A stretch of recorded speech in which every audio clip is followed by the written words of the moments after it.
Solennelle, la cérémonie de ce mercredi 21 octobre 2020 l'a été. Et ce jour historique prend désormais date.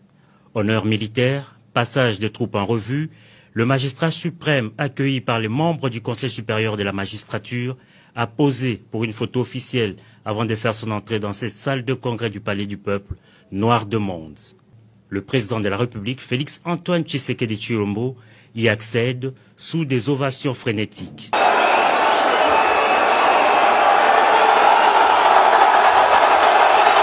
Hymne national exécuté et chanté à l'unisson, ça y est, l'événement peut débuter.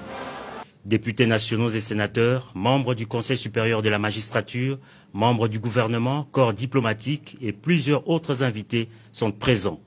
La conseillère principale du chef de l'État au collège juridique, maître des cérémonies, circonscrit le contexte dans lequel s'inscrit la cérémonie du jour avant d'inviter les assermentés à l'honneur à prêter leur serment légal devant la nation représentée ici par le magistrat suprême.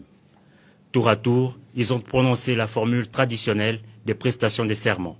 De délibération et de vote, ne répandre aucune opposition publique, ne les donner aucune consultation à titre privé sur les questions relevant de la compétence de la Cour constitutionnelle et de n'entreprendre aucune activité mettant en cause l'indépendance, l'impartialité et la dignité de la Cour.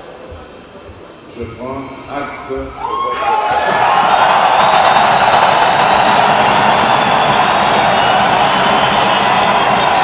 Les désormais nouveaux juges de la Haute Cour ont tous signé le procès-verbal qui certifie l'acte posé en présence du directeur de cabinet ad intérim du chef de l'État, le professeur Dr Désiré Cachemire Kolongele Eberhand. Nommés en juillet dernier par ordonnance présidentielle, les juges Dieudonné Kalouba Dibois, Kaloume Yasengo et Kaloumele Tebadibanga qui entrent en fonction ce jour rendent ainsi complet l'architecture de cette importante institution du pays, chargée notamment du contrôle de la constitutionnalité des lois et des actes et en force de loi.